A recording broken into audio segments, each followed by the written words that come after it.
What's going on, guys? Welcome back to the channel. Here today showing you how to replace the front struts on a 2004 Lexus LS430. This will be the same procedure for the Lexus LS430s from 2000 through 2006. This car does not have the active front suspension or the air suspension. This is just a base model cars. The process to change the air struts and these normal base struts is pretty much the same. The only difference is the physical size of the air strut is bigger, and then there's one electrical connector on the top of the strut. That really is the only difference. Aside from that, they mount the exact same way. So let me show you guys how to get them off. Looking in the engine bay, there's generally a lot of plastic covers. This plastic cover was just sitting here like this.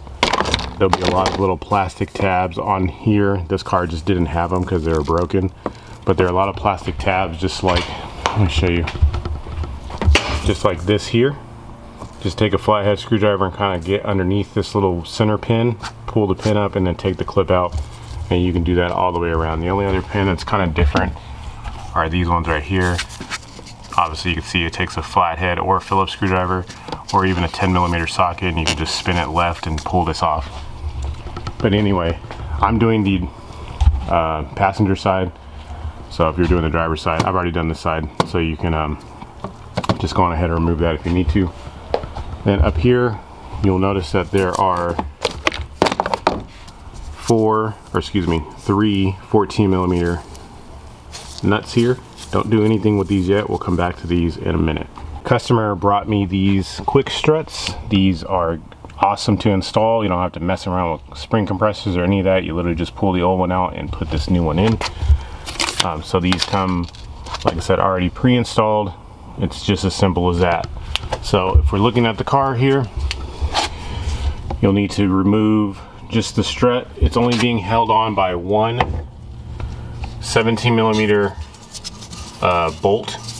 This side is a 19 if you want to counter hold it, but the other side of the bolt that goes through this is a 19 on the other side. I don't know if I'll be able to see it because the brake caliper's in the way. You can just see just the bolt right there where my finger's at. So you'll want to go on ahead and loosen and remove that nut. Now when you do that, there'll be some spring pressure on here, so you might have to, you might have to like push this down or lift it up a little bit just to get the bolt to come out. But I did the other side already, and I found that it wasn't too difficult to get that out. And I'm gonna go on ahead and do the exact same things I did on that side. Some things may not be by the book, but I don't like struggling, and I don't want you guys to struggle either. So first remove that one bolt.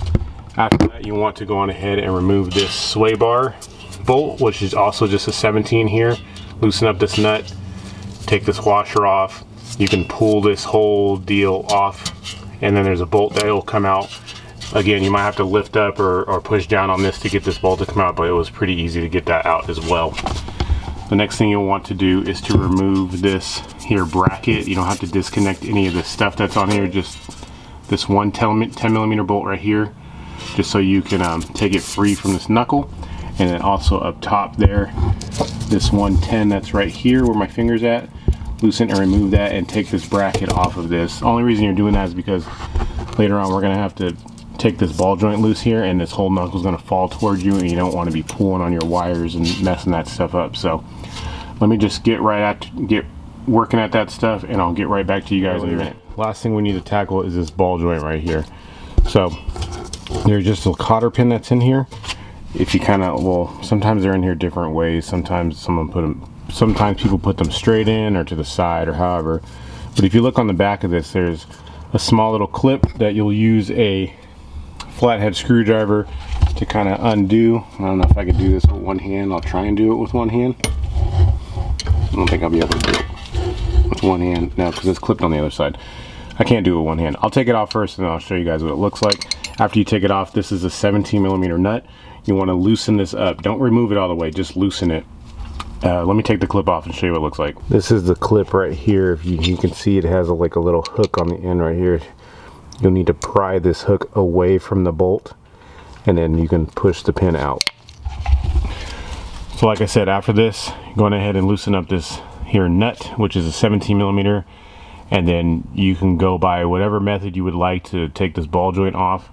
Since this is an aluminum arm, what I'm going to do actually is take a hammer and hit the side of this, that should be enough force to break the connection loose there. So that should be good enough. That's what I did on the other side. Alternatively, you can use a ball joint separator tool, which is just like a fork.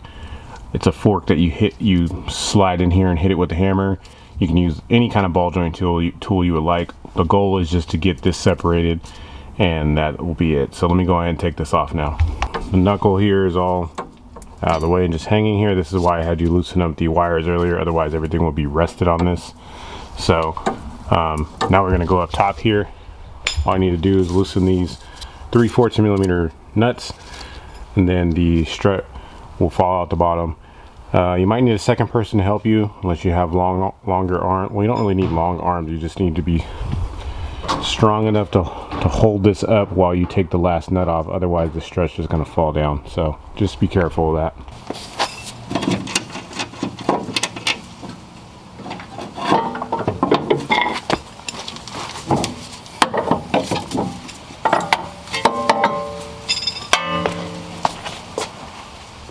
Alright, so the old strut is out. So if you were just replacing just the strut, the shock part itself, then you would just need to get a spring compressor, to which you would just compress the springs on both sides, opposite sides, and then there's a nut right here in the middle. I don't know what size it is. Looks like a 17 maybe. You would take that nut out and then go on ahead and pull the strut mount off the top and slide the spring off, and then just slide the new strut in and put the strut mount back on and tighten up that nut on the top, and then you'll be good to go. But like I said, I have the quick strut, so I'm just going to install that, and you pretty much install it just the same way you saw me take it out. Slide it back up in there, put the 14 millimeter nuts on top, and then we'll go on ahead and put all this back together. Alright, got the new strut in there.